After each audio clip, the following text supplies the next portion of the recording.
तो आज हम लोग पढ़ेंगे फ्रेडरिक ग्रिफिथ एक्सपेरिमेंट। इन्होंने ये एक्सपेरिमेंट 1928 में किया था और इस चैप्टर में हम पाते हैं कि 3 एक्सपेरिमेंट है, तीनों बहुत ही इम्पोर्टेंट है।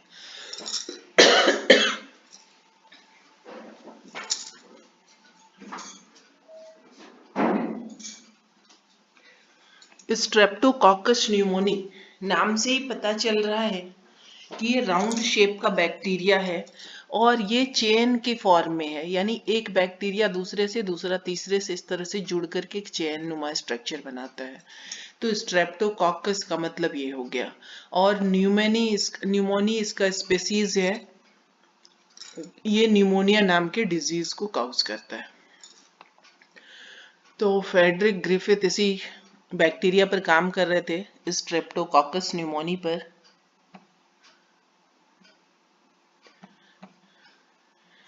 तो इसको हम न्यूमोकॉकस के नाम से भी जानते हैं। अब ये न्यूमोकॉकस दो तरह के होते हैं। एक को हम कहते हैं स्मूथ, यानी एस स्ट्रेन। स्मूथ क्यों कहते हैं? क्योंकि इस बैक्टीरिया के चारों तरफ पॉलीसैकेराइड से बना हुआ एक कोटिंग होता है, एक लेयर होता है, और उस लेयर को हम म्यूकस के नाम से भी जानते हैं। तो जिस बैक्टीरिया के बॉडी पर चारों तरफ से ये म्यूकस पाया जाएगा वो बाहर से देखने में स्मूथ दिखेगा, शाइनी दिखेगा, और इसलिए इस बैक्टीरिया को हम एस स्ट्रेन के नाम से जानेंगे। और ये एस स्ट्रेन वाले जो होते हैं ये विरुलेंट होते हैं, यानी डिजीज कॉजिंग होते हैं। Disease causing in nature called S strain. तो बतला दिए, स्मूथ का पहला लेटर एस है, इसलिए इसको एस स्ट्रेन के नाम से जाना गया। और ये जो पॉलीसैकेराइड का कोटिंग होता है दूसरे बैक्टीरिया यानी दूसरे स्ट्रेप्टोकॉकस न्यूमोनी के स्ट्रेन में नहीं पाया जाता, जिसके चलते कि उसका सरफेस रफ दिखेगा, स्मूथ नहीं दिखेगा, शाइनिंग नहीं दिखेगा, इसलिए उसको हम आर स्ट्रेन कहेंगे। तो रफ स्ट्रेन जो है हैविंग नो म्यूकस कोटिंग, ये पॉलीसैकेराइड वाला म्यूकस कोटिंग रफ वाले में नहीं पाया जाएगा। इट इज नॉन विरुलेंट, यानी ये डिजीज काउज नहीं कर सकता है, और इसको आर स्ट्रेन के नाम से जाना गया। तो ये देखे हम कि स्ट्रेप्टोकॉकस न्यूमोनी दो तरह का है, एक एस स्ट्रेन है, दूसरा आर स्ट्रेन है। एस स्ट्रेन में पॉलीसैकेराइड प्रेजेंट है, आर स्ट्रेन में नहीं है। सिंपल सा इतना है। फिर ग्रिफिथ ने क्या ऑब्जर्व किया? इस लाइन को देखने से पहले इनके एक्सपेरिमेंट को देखें। तो इन्होंने माइस लिया और माइस में इंजेक्ट किया एस स्ट्रेन को। तो ऊपर आप देख चुके हो कि एस स्ट्रेन जो है वो विरुलेंट है। तो जैसे ही इन्होंने माइस में एस स्ट्रेन इंजेक्ट किया, क्या होगा? माइस को न्यूमोनिया हो जाएगा और न्यूमोनिया के चलते उस माइस का डेथ हो जाता है। तो इस लाइन में ये दिखाया गया, माइस एस स्ट्रेन इंजेक्टेड और रिजल्ट हो गया डेथ ऑफ माइस। ठीक। जब उसी एस स्ट्रेन का हीट के द्वारा किलिंग कर देते हैं, गर्म करके उसको किल कर देते हैं, और ऐसे एस स्ट्रेन को जब इंजेक्ट करते हैं तो ये चूंकि मर गया होता है, ये नॉन वीरुलेंट हो जाता है। तो हीट किल्ड एस स्ट्रेन को जब इंजेक्ट करेंगे दूसरे माइस में, तो उस माइस का डेथ नहीं होगा, क्योंकि ये हीट किल्ड हो चुका है, खुद बैक्टीरिया नष्ट हो चुका है हीट के द्वारा। तो ये बीमारी पैदा नहीं करेगा माइस में, इसलिए लाइव रहेगा माइस, उसका डेथ नहीं होगा। तीसरा है, माइस में अगर आर स्ट्रेन इंजेक्ट करेंगे, अलग अलग माइस ले रहे हैं, तो एक तीसरे माइस में अगर आर स्ट्रेन इंजेक्ट कर रहे हैं तो आप पढ़ चुके ऊपर कि ये नॉन विरुलेंट होता है। नॉन विरुलेंट यानी ये डिजीज कॉज कर ही नहीं सकता। तो जब आर स्ट्रेन को आप इंजेक्ट करोगे तो इसमें बीमारी नहीं होगी माइस में, और इसलिए माइस जिंदा रहेगा, लाइव माइस है। अब चौथा जो माइस लिया गया उसमें heat killed S strain inject किया गया, और आप देखे थे कि इसको अगर इंजेक्ट करते थे तो माइस में बीमारी नहीं होती थी, वो लाइव रहता था। और इसके साथ साथ क्या किया गया, आर स्ट्रेन को भी मिक्स करके इंजेक्ट किया गया, और आर स्ट्रेन में भी आप देख रहे हो कि माइस लाइव रहता है। तो क्या होना चाहिए था, इस दोनों को जब मिक्स करके इंजेक्ट किया गया तो माइस को लाइव होना चाहिए था, क्योंकि दोनों केसेस में ये लाइव रहता है। लेकिन ऐसा नहीं हुआ, जस्ट इसका उल्टा हुआ। देखा गया कि हीट किल्ड एज स्ट्रेन और आर स्ट्रेन दोनों को मिक्स करके जब इंजेक्ट किया गया चूहे में, माइस में, तो माइस का डेथ हो गया। तो ये बहुत ही आश्चर्यजनक रिजल्ट था कि ऐसा क्यों हुआ। तो उसी के जवाब में यहाँ देखिए ग्रिफिथ ने क्या ऑब्जर्व किया। Griffith observe transformation. अब ये जब चूहा मर गया, इस स्टेज में जब हमने हीट किल्ड एस स्ट्रेन और आर स्ट्रेन डाला था, इंजेक्ट किया था, तो चूहे का डेथ हो गया। अब इस डेड बॉडी का, चूहे के डेड बॉडी का पोस्टमार्टम होगा। मरने के बाद उसको ऑपरेट करेंगे, एनालाइज करेंगे कि उसके बॉडी में क्या पाया गया, क्या ऐसा बना जिसके चलते कि उसका डेथ हो गया। क्योंकि ये दोनों कारण जो था, ये डेथ का कारण था ही नहीं, और इसी दोनों को हमने डाला है बॉडी के अंदर, तो डेथ क्यों हुआ। तो ऐसे कंडीशन में देखा गया कि पोस्टमार्टम के बाद चूहे के बॉडी में पाया गया लाइव एस फॉर्म, लेकिन साइंटिस्ट ने तो हीट किल्ड एस फॉर्म डाला था। तो कहाँ से ये लाइव एस फॉर्म आ गया इसके बॉडी में, जिसने चूहे को निमोनिया काउज करा दिया और उसका डेथ हो गया। तो ग्रिफिथ ऑब्जर्व ट्रांसफॉर्मेशन, एक मॉर्फोलॉजिकल फॉर्म, अभी आपने देखा एस फॉर्म या एस स्ट्रेन, दूसरा मॉर्फोलॉजिकल फॉर्म है आर स्ट्रेन या आर फॉर्म। तो एक फॉर्म जब दूसरे फॉर्म में बदल जाएगा, मॉर्फोलॉजिकल चेंजेस अगर हो जाएंगे, तो उसको कहते हैं ट्रांसफॉर्म होना। ट्रांसफॉर्मर का नाम सुने हैं। ट्रांसफॉर्मर में क्या होता है, AC current DC current change होता है एक दूसरे में। तो उसी तरह से यहाँ एक फॉर्म दूसरे फॉर्म में चेंज हो रहा है। तो ग्रिफिथ ने ट्रांसफॉर्मेशन ऑब्जर्व किया। क्या है ये ट्रांसफॉर्मेशन? तो change in physical form of bacteria. He observed R strain changes into S strain। तो R strain जो था उसमें चेंज आ गया, वही S strain वाले में बदल गया। ड्यू टू ट्रांसफर, क्यों ये बदल गया, R वाला कैसे बदल गया S strain में? Due to transfer of some transforming principle. तो कह रहा है कि कुछ ऐसा ट्रांसफर होके आर फॉर्म वाले में चला आया जिसने उसको एस फॉर्म में बदल दिया, और जो कुछ चला आया जिसके चलते ये एस फॉर्म में बदला, उसी को ट्रांसफॉर्मिंग प्रिंसिपल कहा उन्होंने। तो कह रहा है कि due to transfer of some transforming principle from S form to R form. तो इनका कहना हुआ कि एस फॉर्म से कुछ निकला जिसका नाम उन्होंने रखा ट्रांसफॉर्मिंग प्रिंसिपल, और वो निकल के घुस गया आर फॉर्म में, जिसके चलते आर फॉर्म अब एस फॉर्म में बदल गया। यही कहना चाह रहे हैं। तो क्या अंतर था दोनों में? सिर्फ एक पॉलीसेकेराइड कोटिंग का ही तो अंतर था। तो जब ये ट्रांसफॉर्मिंग प्रिंसिपल आर फॉर्म में घुसा, तो उसके ऊपर भी चारों तरफ पॉलीसेकेराइड कोटिंग बनना शुरू हो गया और वो एस फॉर्म में बदल गया। It changing it into live S form. तो आर फॉर्म वाले में ट्रांसफॉर्मिंग प्रिंसिपल घुसा, जिसके चलते आर फॉर्म के चारों तरफ एक पॉलीसेकेराइड कोटिंग यानी म्यूकस कोट बन गया और वो एस फॉर्म में बदल गया। तो आर तो लाइव था, वही एस में बदला तो लाइव एस में बदल गया। Found inside dead body of mice. तो इन्होंने ऐसे एक्सप्लेन किया कि कहां से डेड बॉडी माइस का जो था उसके अंदर एस फॉर्म आ गया, कैसे पाया गया। Transforming principle was genetic material, जिसको उन्होंने उस समय जैसे मेंडल का पढ़े कि वो जीन नहीं जानते थे, उन्होंने फैक्टर कहा था, उसी तरह से ये जेनेटिक मटेरियल नहीं जानते थे। इन्होंने कहा कि ट्रांसफॉर्मिंग प्रिंसिपल ट्रांसफर हो रहा है, एस फॉर्म वाला आर फॉर्म में आया था। तो ये कह रहा है transforming principle was genetic material.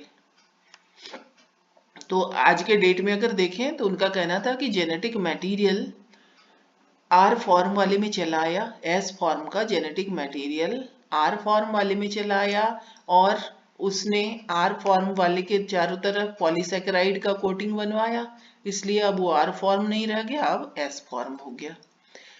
लेकिन उनके समय नेचर ऑफ जेनेटिक मटेरियल पता नहीं था कि ये किस चीज से बना है। न्यूक्लियोटाइड से बना है, प्रोटीन से बना है, फैट से बना है, ये कोई जानकारी नहीं थी। तो nature of genetic material was not defined in this experiment, तो इसमें इसकी चर्चा नहीं की गई है। तो ये एक्सपेरिमेंट देख चुके हम लोग और ट्रांसफॉर्मिंग प्रिंसिपल भी समझे।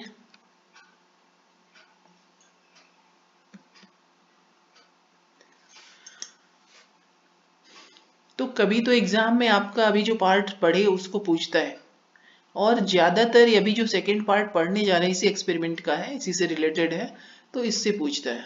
तो biochemical characteristics of transforming principle, तो आपने अभी देखा कि ट्रांसफॉर्मिंग प्रिंसिपल कुछ नहीं है, जेनेटिक मटेरियल को कह रहे हैं, तो उसकी बनावट क्या है, बायोकेमिकल कैरेक्टराइजेशन, ये पता करना है, अभी तक पता नहीं था। तो 3 साइंटिस्ट यहाँ साथ साथ काम किए, Oswald Avery, Colin and MacLeod MC McCarty 1933 से 44 तक। और इन्होंने क्या कंक्लूड किया, concluded that DNA is the hereditary material. इन तीनों साइंटिस्ट ने मिलके ये कंक्लूजन निकाला कि डीएनए ही हेरिडिटरी मटेरियल है। इसके पहले लोग समझते थे कि प्रोटीन हेरिडिटरी मटेरियल होता है। तो इन्होंने ये बताया कि डीएनए हेरिडिटरी मटेरियल है, लेकिन उस समय के जो साइंटिस्ट थे इनकी बात मानने के लिए, एक्सेप्ट करने के लिए तैयार नहीं थे कि डीएनए हेरिडिटरी मटेरियल है। तो कैसे इन्होंने बताया, कैसे इन्होंने प्रूफ किया कि डीएनए हेरिडिटरी मटेरियल है, उसी को यहाँ बतलाया गया है। They purified chemicals, RNA, protein, DNA जो कुछ भी पाया जा रहा था, from heat killed S cells. तो heat killed S cell inject किया गया था और माइस डेड हो गया था। तो उस हीट किल्ड एज सेल के अंदर जो कुछ भी पाया गया उसको प्योर फॉर्म में प्राप्त किया गया। उस हीट किल्ड एज बैक्टीरिया में आरएनए पाया गया, प्रोटीन पाया गया, डीएनए पाया गया। अब साइंटिस्ट के सामने सवाल था कि इस तीन में से जेनेटिक मटेरियल कौन है, आरएनए है, प्रोटीन है या डीएनए है। तो इसका कैसे पता लगाएंगे, कैसे उन्होंने पता लगाया। तो एंजाइम लिया डिफरेंट टाइप का, एक एंजाइम लिया आरएनएज, एज लगा हुआ मीन्स एंजाइम है, और किस पर काम करेगा वो भी उसके नाम से पता चल रहा है, वो आरएनए पर काम करेगा, आरएनए को डाइजेस्ट कर देगा, खत्म कर देगा। दूसरा एंजाइम उन्होंने लिया प्रोटीएज, नाम से पता चल रहा है कि ये प्रोटीन डाइजेस्टिंग एंजाइम है। और तीसरा एंजाइम लिया डीएनएज, वो डीएनए को डाइजेस्ट करेगा। तो डिफरेंट सैंपल लिया एक एक करके, या इस तीनों का मिक्सचर ले लिए और आरएनएज डाला, तो क्या देखिए ट्रांसफॉर्मेशन हो गया, आर फॉर्म एस फॉर्म में बदल गया। फिर दूसरे वाले एक्सपेरिमेंट में इस तीनों का मिक्सचर डाले और प्रोटीएज डाले, फिर भी देखे कि ट्रांसफॉर्मेशन हो गया। लेकिन तीसरे बार इस तीनों को लिया और डीएनएज डाले, तो इस बार ट्रांसफॉर्मेशन नहीं हुआ। तो इससे क्या प्रूफ हुआ कि आरएनए से ट्रांसफॉर्मेशन नहीं होता, इसको नष्ट करा दिए, डाइजेस्ट करवा दिए तो भी ट्रांसफॉर्मेशन हुआ। प्रोटीन को डाइजेस्ट करवा दिए प्रोटीएज से तो भी ट्रांसफॉर्मेशन हुआ। लेकिन डीएनए को जब डीएनएज से डाइजेस्ट करवा दिए तो उस बार ट्रांसफॉर्मेशन नहीं हुआ। तो इससे ये ऑटोमेटिकली प्रूफ हो रहा है कि डीएनए जो है वही रेस्पॉन्सिबल था ट्रांसफॉर्मेशन के लिए। जब इसका डाइजेशन जिस बार हो गया तो ट्रांसफॉर्मेशन नहीं हुआ। They used RNAs, protease and DNAs one by one. तो क्या किया ये बतला ही चुके। They found that RNAs, protease could not prevent transformation. तो ये दोनों एंजाइम ट्रांसफॉर्मेशन को प्रिवेंट नहीं कर सका। इसका मतलब ये दोनों रेस्पॉन्सिबल था ही नहीं ट्रांसफॉर्मेशन के लिए। Transformation was prevented only by DNAs. So they concluded transforming principle is DNA. तो कैसे इन्होंने पता लगाया कि ट्रांसफॉर्मिंग प्रिंसिपल जो था वही डीएनए था और वही जेनेटिक मटेरियल था, ये आपने देखा। तो ये तीनों साइंटिस्ट बहुत ही इंपॉर्टेंट हैं, पहली बार इन्होंने ही बतलाया कि डीएनए ही ट्रांसफॉर्मिंग प्रिंसिपल है और वही जेनेटिक मटेरियल का भी काम करता है, और डीएनए ही एस फॉर्म में आर फॉर्म को चेंज कर पाया।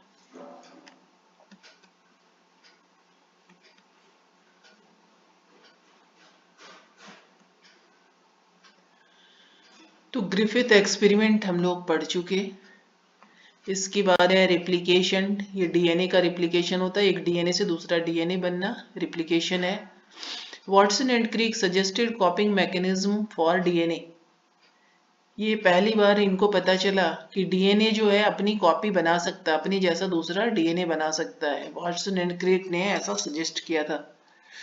To complementary strand get separated. तो डीएनए में जो दो स्ट्रैंड होते हैं एक दूसरे के कॉम्प्लीमेंट्री होते हैं, और जब कॉपिंग की बात आती है तो ये दोनों सेपरेट होते हैं और टेम्पलेट की तरह काम करते हैं दोनों स्ट्रैंड।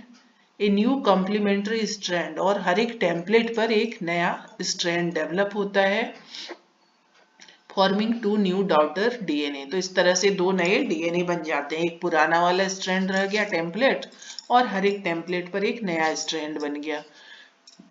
तो इस तरह से जो दो नया डीएनए बना उसको डॉटर डीएनए कहेंगे, और जिसकी मदद से ये बना वो पेरेंट डीएनए था। Such DNA has one parental old, template वाला जो तो ओल्ड है, और एक न्यू बना। तो इसी को कहेंगे कि रिप्लिकेशन सेमी कंजर्वेटिव है, यानी आधा पुराना वाला पार्ट को कंजर्व करके रखा है और आधा ही नया बना। तो having half one old out of two strand, तो नया जो डीएनए बना उसमें दो स्ट्रैंड होते हैं एक डीएनए में, तो उसमें से एक स्ट्रैंड ओल्ड है एक न्यू है, इसी के लिए टर्म यूज किया सेमी कंजर्वेटिव।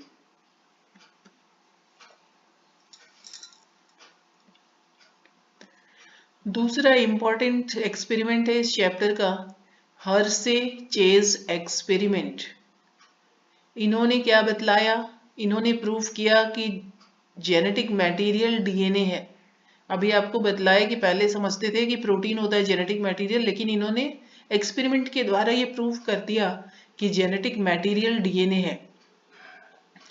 तो कैसे इन्होंने प्रूव किया, कौन सा एक्सपेरिमेंट किया? तो इन्होंने बैक्टीरिया लिया, एस्चेरिचिया कोलाई का दो सेट लिया और उसको बैक्टीरियोफेग के द्वारा इन्फेक्ट करवाया।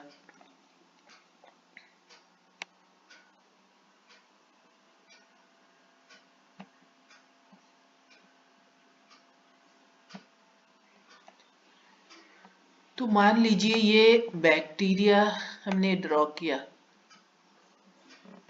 एस्चेरिचिया कोलाई है, और यहाँ एक बैक्टीरियोफेग से इसको इन्फेक्ट करवाना है। तो बैक्टीरियोफेग के बॉडी को इसके पास लाए,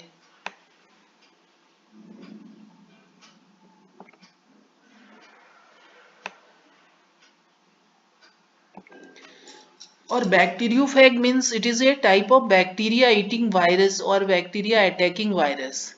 और वायरस में आपको पता है कि कुछ नहीं होता, जेनेटिक मटेरियल होता है, ये डीएनए है इसके अंदर,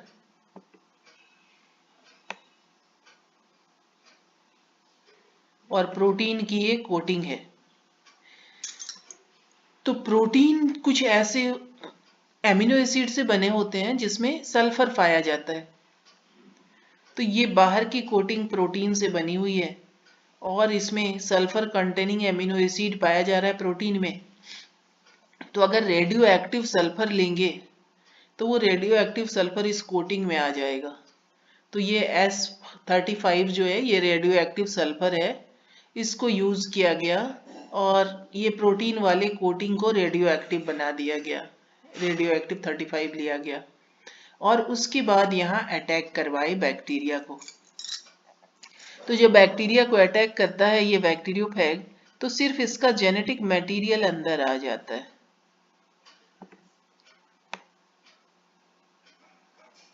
ये जेनेटिक मटेरियल अंदर आ गया तो ये खत्म हो गया, ये चला गया अंदर, यहाँ आ गया और बच गया खाली कोटिंग। आपने दूसरा सेट हमने लिया,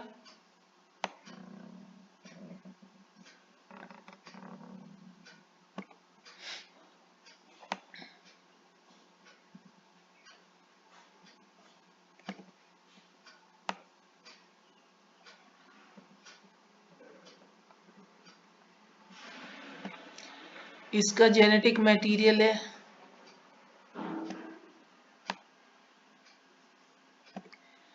इस बार हमने क्या किया, रेडियो एक्टिव फॉस्फोरस लिया। और आपको पता है कि डीएनए का स्ट्रक्चर जो न्यूक्लियोटाइड है उसमें क्या क्या पाया जाता है, शुगर है, फॉस्फेट है और नाइट्रोजिनस बेस है। ये तीन है नाइट्रोजिनस बेस। यहाँ एन फॉर नाइट्रोजन नहीं है, नाइट्रोजिनस बेस को दिखाया जा रहा है, या एन भी लिख लीजिए, नाइट्रोजिनस बेस। यही तीन मिलके न्यूक्लियोटाइड बनता है और इसी से डीएनए बना होता है। तो अभी हमने P32 लिया है, तो ये P32 कहाँ पाया जाएगा, रेडियो एक्टिव बनाए तो फॉस्फोरस इसमें नहीं पाया जाता, प्रोटीन में कहीं फॉस्फोरस नहीं होता, तो ये जेनेटिक मटेरियल डीएनए में पाया जाता है। तो इसलिए इस बार क्या हो जाएगा, रेडियो एक्टिव हमारा डीएनए रेडियो एक्टिव हो गया। ये रेडियो एक्टिव वाला फॉस्फेट इसमें पाया जा रहा है।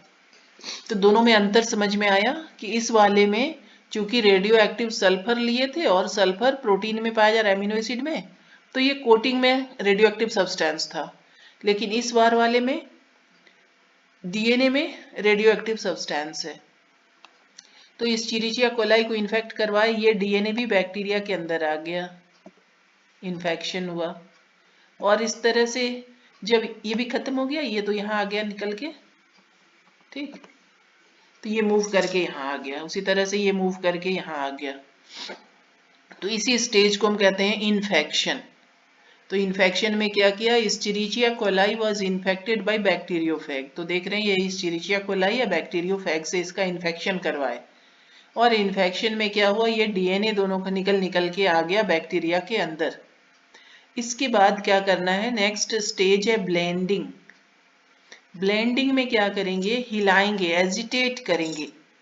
एजिटेट करेंगे तो ये जो चिपका हुआ खाली स्ट्रक्चर है, इसका डीएनए तो मूव कर ही चुका है, ये खाली जो प्रोटीन वाला कोटिंग है ये सेपरेट हो जाएगा, ये सेपरेट हो जाएगा और बैक्टीरिया सेपरेट हो जाएगा, दोनों मतलब सेपरेट हो जाएगा, ये अलग हो जाएगा, ये अलग हो जाएगा। एजिटेटिंग का ये फायदा होगा। उसी तरह से यहाँ भी सेम प्रोसेस है, डीएनए तो निकल चुका है, ये खाली जो प्रोटीन कोटिंग बचा वो अलग हो जाएगा और बैक्टीरिया अलग हो जाएगा। तो अब यहाँ देखिए ध्यान देने वाली बात है, ये पोर्शन आपका रेडियो एक्टिव था, है ना, ये तो घुसा नहीं बैक्टीरिया के अंदर। इस वाले में आपका ये पोर्शन रेडियो एक्टिव था, ये बैक्टीरिया के अंदर घुसा, ये तो रेडियो एक्टिव सब्सटेंस कहाँ आ गया, बैक्टीरिया के अंदर आ गया। इस वाले केस में बैक्टीरिया के अंदर रेडियो एक्टिव सब्सटेंस नहीं है। अब एजिटेशन करवाए तो ये खाली पार्टिकल्स अलग हो गया, बैक्टीरिया अलग हो गया, यहाँ भी खाली पार्टिकल्स अलग हो गया, बैक्टीरिया अलग हो गया। अब क्या करेंगे, सेंट्रीफ्यूगेशन करवाएंगे। एक ट्यूब के अंदर इस दोनों को लिया गया और उसको रोटेट किया गया हॉरिजेंटली, उसी को सेंट्रीफ्यूगेशन कहते हैं। मशीन आता है हॉरिजेंटल रोटेशन करता है। तो सेंट्रीफ्यूगेशन किया, सपोज ये ट्यूब लिए, इसका सेंट्रीफ्यूगेशन करवाए इस वाले का, दूसरा यहाँ ट्यूब लिए, इस वाले सॉल्यूशन का सेंट्रीफ्यूगेशन हुआ, तो क्या होगा, यहाँ मान लीजिए बैक्टीरिया ज्यादा हैवी है, इस लेयर में बैक्टीरिया सेटल हो गया, सारे बैक्टीरिया है यहाँ, और इस वाले लेयर में बैक्टीरियोफेग है, ये खाली वाला।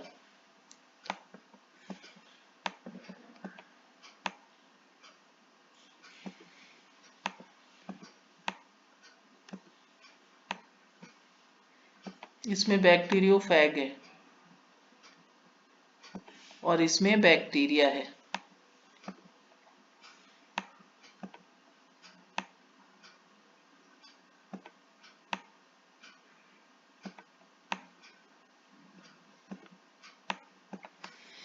ठीक यही बात इसके लिए भी लागू हो रही है। यहाँ भी नीचे बैक्टीरिया सेटल हो गया और ऊपर बैक्टीरियोफेग सेटल हो गया। यहाँ बैक्टीरिया है, ये बैक्टीरिया है, और ऐसे मान लें ये बैक्टीरियोफेग को दिखा रहे हैं, ये यहाँ सेटल हो गया।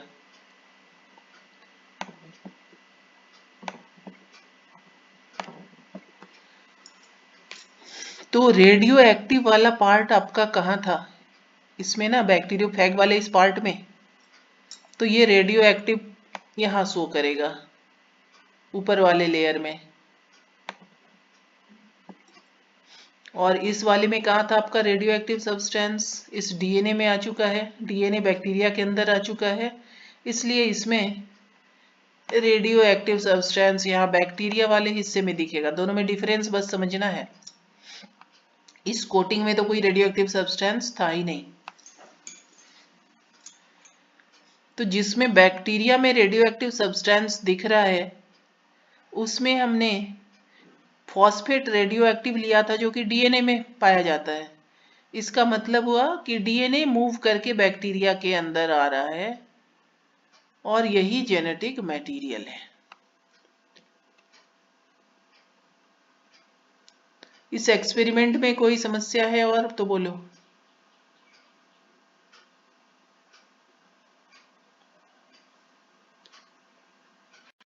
ये एक्सपेरिमेंट क्लियर हुआ? ठीक है ना? क्लियर हो गया। Okay okay.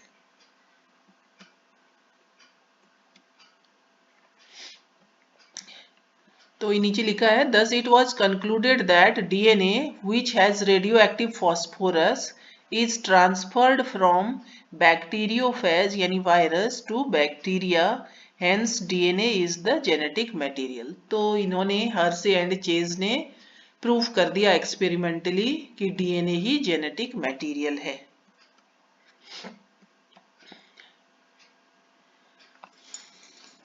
Criteria to be genetic material. Navodaya Vidyalaya में पढ़ने के लिए कुछ क्राइटेरिया फिक्स किया गया है। अभी प्रचार प्रसार चल रहा है इसमें एंट्रेंस टेस्ट में भाग लेने के लिए, और कुछ मिनिमम मार्क्स रखे जाएंगे। वो क्राइटेरिया उसका कि उस मार्क्स की लिमिट से ज्यादा मार्क्स जो लाएगा वो क्वालिफाई कर जाएगा और इस विद्यालय में पढ़ सकता है, उसका एडमिशन होगा। तो इसी तरह से यहाँ जेनेटिक मटेरियल का काम करना है, उसके लिए आवश्यक शर्तें क्या है, क्या क्राइटेरिया है।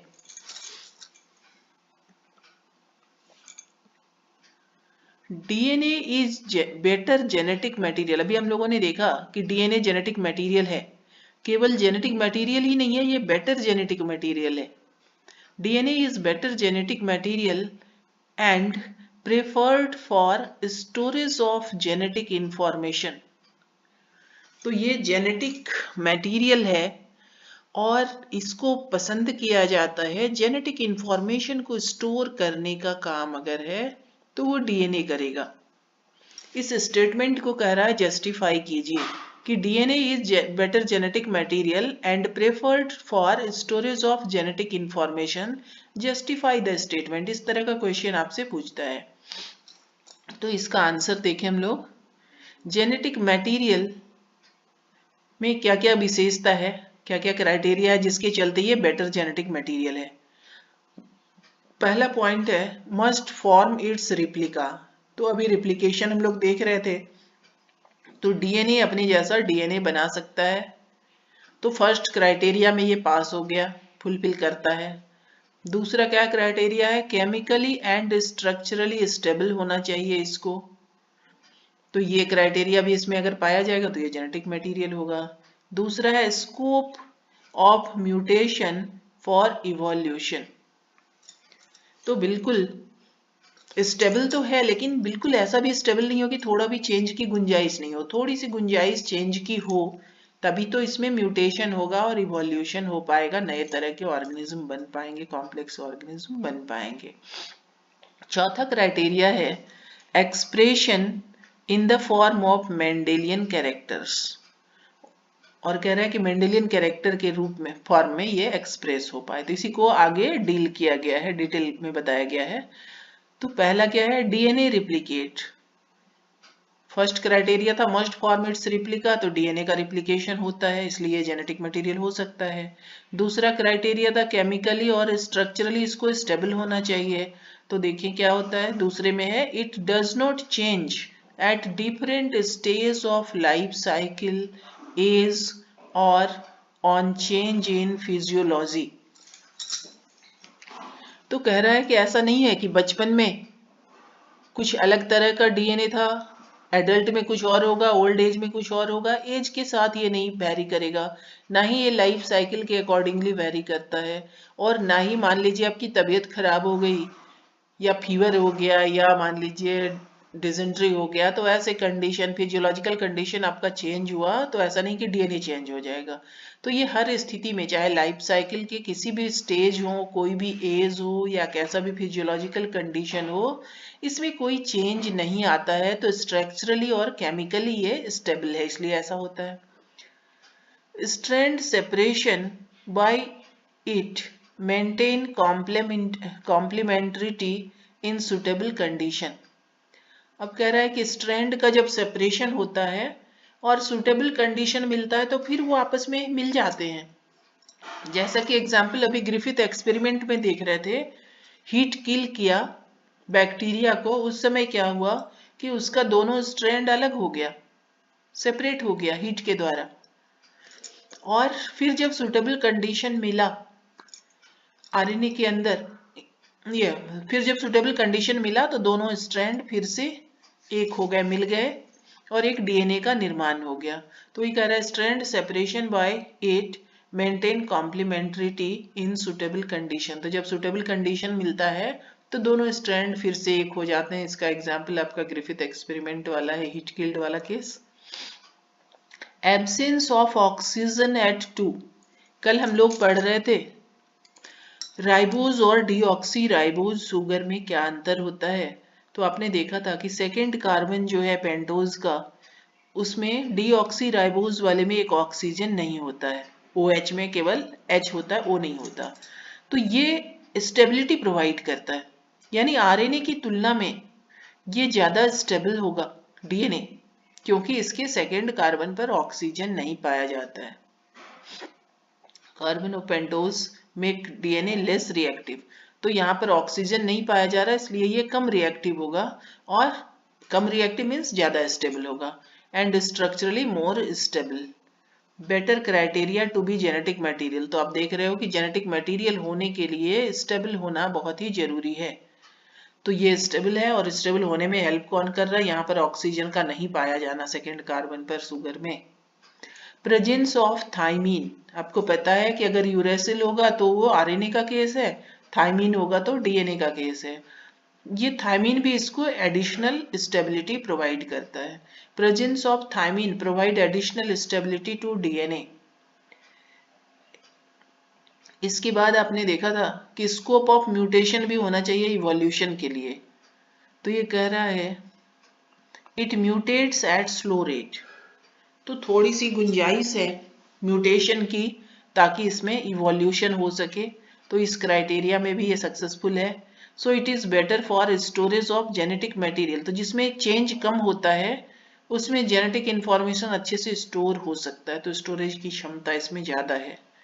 It depends upon RNA for translation, आपने ट्रांसलेशन भी पढ़ा है, फिर हम रिवाइज भी करवाएंगे। तो डीएनए से पहले मैसेंजर आरएनए बनेगा और उस आरएनए की मदद से प्रोटीन बनता है, इसी को प्रोटीन बनने को ट्रांसलेशन कहते थे। तो डायरेक्ट डीएनए प्रोटीन नहीं बनवा सकता है, उसको आरएनए के ऊपर डिपेंड करना पड़ता है। डीएनए इवॉल्व फ्रॉम आरएनए, और ये भी देखा गया कि पहले आरएनए बना था, उससे इवॉल्व होकर डीएनए का निर्माण हुआ। RNA complementary double strand in DNA resist change and evolve capacity to repair these features provide additional stability to RNA. Stability to RNA कह रहा है कि ये डबल स्ट्रैंडेड है डीएनए, और इसके चलते कोई चेंज अगर आता है तो उसको ये रेसिस्ट कर सकता है, उसको टॉलरेट कर सकता है, यानी डीएनए में चेंज नहीं आएगा, कोई चेंज भी आ रहा है तो उसको ये मेकअप कर लेगा, रिपेयर कर लेगा। तो क्या है, एडिशनल स्टेबिलिटी का ये भी एक कारण है। आरएनए में क्या क्या होता है उसको भी देख लें तो कंपेयर करने में सुविधा होगी। बैटरी लो, टाइम तो हो ही गया 5 मिनट है। यहाँ से स्विच दिया हुआ है, इसमें लगे भी नहीं। बस 5 मिनट है, इसमें कंक्लूड कर देते हैं थोड़ी देर में।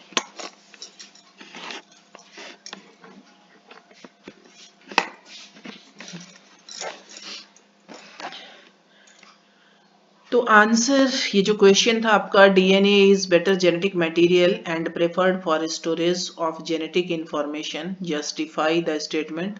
उसका आंसर ये जितना रेड में लिखा हुआ है इतना ही तक है। बस एक नोट्स यहाँ आरएनए के बारे में हमने दे रखा है।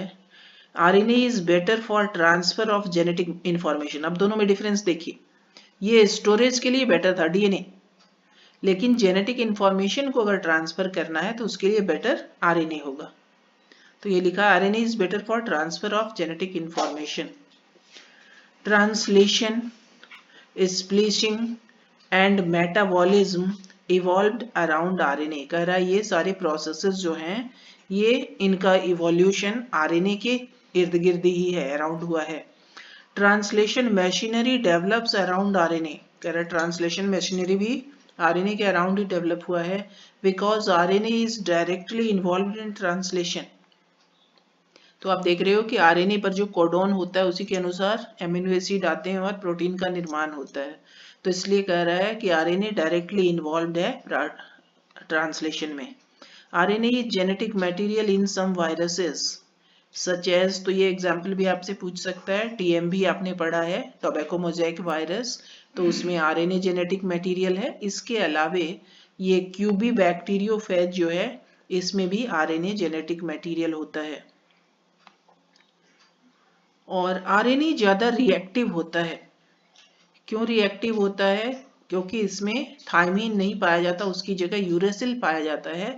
तो यूरेसिल के प्रेजेंस की वजह से ये कंपैरेटिवली ज्यादा रिएक्टिव होता है, डीएनए से ज्यादा रिएक्टिव होता है।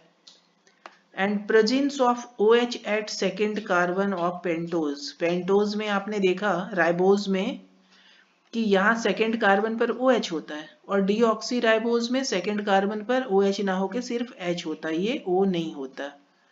तो अगर OH पाया जा रहा है सेकेंड कार्बन पर, तो वो भी आरएनए को ज्यादा रिएक्टिव बनाता है।